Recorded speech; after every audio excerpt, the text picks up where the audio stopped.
Bro, I spent most of my life being fat. This is the first year of my life having abs, and this is what I learned throughout it all, okay? The first thing is that you're probably fat because you're inactive.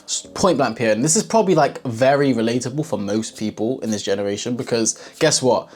Most of our life these days, bro, is just being sat down in front of a desk, either on a computer, taking notes, whatever, right? It's just very inactive. You know, 100 years ago, everyone was a lot more active because there wasn't things like Uber, there wasn't those fucking e-scooters that you can get, there wasn't all the public transport options. Like, there's so many ways to get around these days that are basically not involving your actual physical body movement. And obviously, as a result, you don't burn as many calories. And this is something that I didn't realize actually. When I was fat for most of my life, I didn't understand the importance and power of step count. And this is what I learned on my most recent cut, okay, where I actually got abs for like the first time properly in my life, is that your step count makes a drastic difference in terms of how many calories you can actually eat each day and how many calories you're burning. When I started to walk 10, 15, 20,000 steps a day, it got a little crazy. I walk 15K steps on average now. Sometimes I do 20K. But basically what I learned is like, it burns so many calories, which basically makes it near impossible for you to be fat so long as you make sure that you use it as an opportunity to enter a deficit, okay? So if you're somebody that's fat right now, and maybe you're going to the gym, you're already in that process of like, yeah, I need to improve, I wanna lose weight, I wanna get my abs, and you're hitting the gym every day, but you're not really seeing the progress, you got your diet kind of dialed in. One thing that you're probably overlooking is step count. So walking 15,000 steps burns around 700 calories. Crazy, right? It depends on your body weight and all this kind of stuff and how tall you are, but on average, like around 700 calories, how much you burn 15K steps. And it's common knowledge at this point, like 3,500 calories is about a pound of fat. So to lose a pound of fat per week, which is the recommended rate of weight loss, you basically just have to walk more. You could literally eat exactly at maintenance, what your maintenance is now with no activity, add 15,000 steps on top of that, you're losing 1 pound per week. That's why it's so effective. So that's the first thing I learned. The second thing I learned is that you can accept mediocrity. And what I mean by that is, before I used to think it was okay for me to walk around with a gut where I could barely see my cock. Obviously at some point it changed. It was like, this is kind of not acceptable. I look like shit. This is probably something I should fix, okay? And it's something I need to fix. And I won't accept myself this way anymore. If you are okay with being out of shape, you're not going to put in the action daily. There's not going to be enough drive for you to actually go and do the things you need to do to get into shape. Because I'll be so real, I'm on a cut again right now, right? I had like a little mini bulk recently just to like give myself a break from cutting because I want to get shredded. Okay, just for the first time I want to get crazy shredded. Because I'm obviously lean, I've been lean, but I've never really been single digit body fat percentage, so that's something I'm going for. But yeah, basically cutting sucks. Like honestly, like every day I'm hungry. Like today, I'll show you now. I've basically eaten all my calories already, which is kind of bad. I probably should have like saved some calories. But as you can see, I use macro factor. I got a notification as I'm showing you.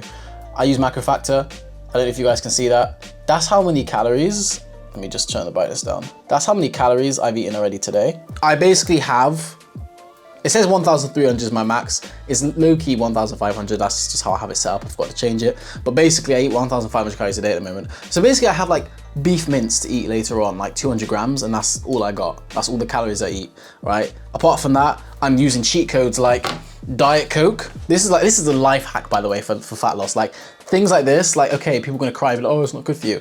Bro, you know what else is not good for you? Being fucking obese, being fat, all right? So it's better for you to just utilize little cheat codes like this, because basically, as you can see, 1 calorie, bro. Yeah, you might not, a lot of people, I tell people this, like, you know, Diet Coke's 1 calorie, Coke Zero is 1 calorie. They don't believe me. It genuinely is. I've got lean drinking Diet Coke multiple times a day to basically just deal with the hunger a lot of the time, okay? Because here's the thing, when you're on a cut, you have to know, and you will know, that you'll get to the end of the day, you've got no more calories to eat, you're hungry, okay? But that's how you know it's working, and this is how you gotta reframe it. Instead of giving into that feeling and pussying out basically and being like, I'm too hungry, I need to eat something, I'm gonna go in the cupboard and eat. Instead of that, embrace the feeling. Know that that feeling is a sign that you're doing everything fucking right. And along with the Diet Coke, obviously, you don't want to just drink Coke and stuff. Water, you want to drink a lot of water. I'm pretty bad at this, I'll be completely honest. Like, there's days where I literally wouldn't drink any water. It's terrible, right? But today is one of them days where I'm like, yeah, I need to make sure I drink water. And I should be like that every day. I need to be more disciplined. That's one of my goals. Drink more fucking water. Not only for like the hunger aspect and the hydration, but Ortho? Bro, have I got a lisp all of a sudden? But also athletic performance. So if I'm trying to maximize my gains and maximize how much muscle I hold on to, and even just maximize how my physique looks, because our muscles store water, obviously, I need to be drinking water. So yeah, I went off on a little tangent, but yeah, basically just hold yourself accountable and recognize that you can't be the way you are right now if you want to maximize your life. You can't be this out of shape guy with no fucking muscle whatsoever, you know? It's just like, what are you? And honestly, it's not that complicated. The last significant thing that I'd say that I've learned is that you have to get every day right and you have to focus on the trend weight lost. Here's what I mean, right? So with the trend weight, you can weigh yourself one day and be lighter. The next day, you're way heavier. Even if you ate less food, or maybe you did more cardio, you can weigh heavier the next day and you're like, what the fuck? This isn't working, and you get frustrated and give up. This is why you have to take your weight down, like actually track it like on your phone. And this is what I do with my clients. Like I have them put it in like an Excel spreadsheet or whatever, and then it automatically calculates their average weight for the week. So this is what happens week on week. They do that. They can see on average, the average weight that they weigh for each week is going down by £1 per week. That's what we're aiming for, right? But if you take the weight that you get on a given day and treat it as like the be all and end all, guess what? You're gonna let yourself down and you're gonna be depressed and frustrated. So what you need to do is weigh yourself every day or every other day, or consistently Monday, Wednesday, Friday in the morning, same, you know, time, after you've had a shit, after you've pissed, whatever it is, right? Make sure it's always consistent in that way, and basically take that number down and just make an average around it, calculate the average, and compare that week on week. As long as you are losing weight week on week, you know, at least £1 or at least half a pound per week, guess what? You're on track, you're losing weight, you're getting leaner. Even if you can't see it yet, because you're probably looking at one area. You're probably looking at your stomach and being like, where are the abs? But guess what? You're not looking at your back. Like, do you understand how much weight you can actually store on your back and your arms and stuff like that? Like, you won't notice because you're just looking at one area. But this is the thing, you just gotta take it week by week and take the trend weight and not get overwhelmed and frustrated with an anomaly, essentially, right? It takes time, but that's where the consistency comes in. But this is all like, the thing is, being on a cut and getting leaner and stuff and just anything related to the gym and fitness, it's a long game and it's very mental, right? You have to keep your mental in check as you're going through the process, because it's really easy to just quit. Especially when you're dealing with hunger. Like, the natural instinct for your body is to go and eat. Even if you're fat, your body don't give a fuck. Like, give me food. That's what your body's saying. Give me food, I need food. Because it's better for it. It thinks, okay? And it probably is for certain processes, you know? Hormonal, balancing hormone levels and all this kind of stuff. Like, your body actually needs the food, but the problem is, what your body doesn't know, it's like it's got itself into a position where it's not optimal, so it needs to change, right? But your body don't care about that. Your body's thinking, like, we got everything we need to survive and more, so let's keep going. Let's keep storing, just in case there's a famine.